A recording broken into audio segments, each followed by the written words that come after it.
안녕하세요. 국민의 희망의 불씨를 살려 공감을 이끌어주는 방송 국민공감방송입니다. 지금 바로 시작합니다. 신혼부부, 청년들을 위한 안심전세 대출의 실태를 고발합니다. 라는 제목으로 청원 내용은 다음과 같습니다. 안녕하세요. 저는 6월 5일 결혼을 앞둔 인천에 사는 33살 예비 신랑 A입니다.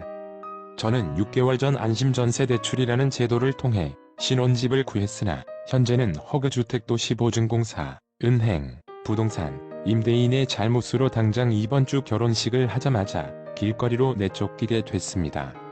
자세한 상황은 JTBC 다음 주 뉴스에 보도될 예정이고, 현재 저는 임대인을 형사고소하여 기소, 재판을 진행 중이고, 안심전세 대출의 채권자인 허그주택도시보증공사와 은행은 직원들의 실수를 인정하면서도 본인들 직원이 다친다는 말과 함께 조금씩 나눠서 상환을 하라며 저에게 인정을 베푸는 척 대출 상환을 종용하고 있습니다.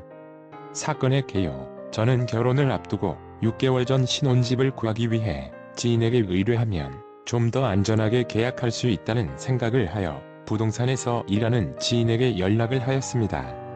불안해하던 저에게 지인은 안심전세 대출이라는 상품이 나라에서 임차인들을 위해 나라에서 안전하게 내 전세금을 보장해주는 제도가 있다고 설명해 주었고, 저는 무조건 안심전세 대출이 가능한 집을 계약하기로 마음먹고 현재 집을 계약하게 되었습니다. 계약 당시 부동산에서 등기부 등본을 열람했더니 신탁이라는 곳에서 권리 설정이 되어 있었고, 이게 되어 있으면 안심전세 대출을 할 수 없다고 하여 이걸 말소하는 조건으로 계약을 하였습니다. 며칠 후 임대인이 불량임대인으로 대출 부적격이라고 부동산 지인에게 들었고, 저는 안심전세 대출이 안되면 계약을 해지하겠다고 하였습니다. 그러자 부동산 지인은 임대인이 타인에게 집을 양도하면 안심전세 대출이 가능하니 그렇게 계약을 하라고 권유받았고, 저는 이미 집을 구하는데 진이 빠질 대로 빠진 저는 그래도 안심전세 주택이라 믿고 계약을 하게 되었습니다.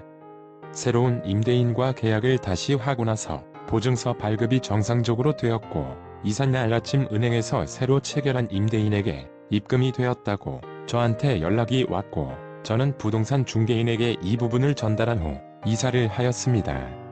그런데 그날 저녁 은행에서 연락이 와 원래 임대인이 새로운 임대인에게 집을 양도하지 않았고 신탁을 말소하지 않고 돈을 가지고 도망을 갔다면서 저에게 계약서대로 이행이 되지 않았으니 대출금 2억 1,600만원을 2주 안에 상환하라고, 안 그러면 연체가 되어 신용불량자가 된다고 하였습니다. 보증보험을 들었으니 걱정 없다고 생각하였지만 허그주택도시보증공사에서는 임대인이 명의를 이전할 거라 믿고 해준 거였다면서 안 돼 있으니 보증을 할 수 없다고 하였습니다. 저는 분명히 제대로 된 부동산에 의뢰하여 나라에서 보증하는 안심전세 대출 제도를 이용하여 보증료를 납부하고 보증서를 발급받아 정상적인 모든 서류를 갖춰 계약을 했는데 이런 일이 벌어질 거라고는 생각도 하지 못했습니다. 허그주택도시보증공사는 이제 와서 보증서가 잘못 나갔다, 발급되면 안 되는 보증서다 라고 잘못을 시행하면서도 보증 이행을 해줄 수 없다는 대답만 하고 있습니다. 2월이었던 결혼식을 6월로 미루고 저는 임대인을 형사고소하여 현재 사기죄로 검찰 기소가 되어 재판이 진행 중인 가운데 3월 어느 날 현관문 앞에 이 집이 경매에 내놓아진다는 통보였습니다.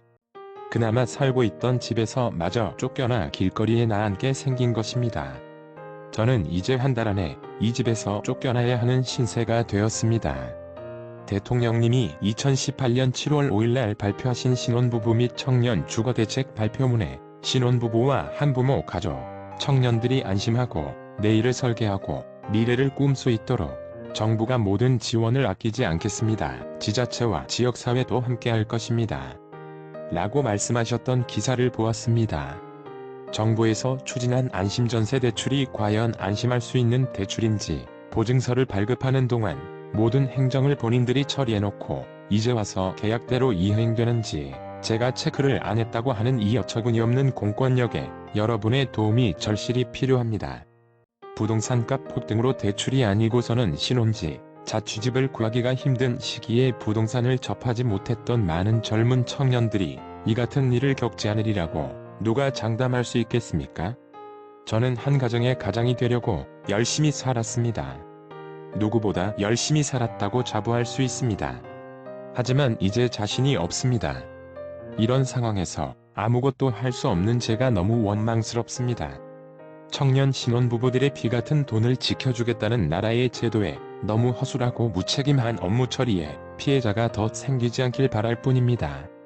긴 글 읽어주셔서 감사드리고 국민 여러분들의 많은 공감으로 저의 억울함과 함께 힘없이 억울하게 이리저리 치이는 청년들의 목소리를 정부가 귀 기울일 수 있기를 간절히 바랍니다.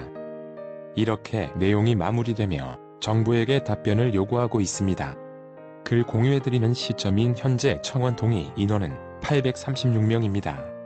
정부의 답변을 듣기 위해서는 20만 명이 공감을 해주셔야 합니다. 혹시 내용에 공감을 하시나 아직 동의를 못하신 분들께서는 동의를 하실 수 있도록 댓글 상단에 주소 링크를 고정을 해 놓았으니 타고 들어가 청원인의 목소리에 힘을 보태주시길 바랍니다. 20만 공감 후 정부의 답변이 공개되면 추가적으로 업로드 드리겠습니다. 화면에 보이는 구독과 좋아요, 클릭은 많은 분들께 내용을 공유하시는 작은 실천입니다. 시청해주셔서 고맙습니다.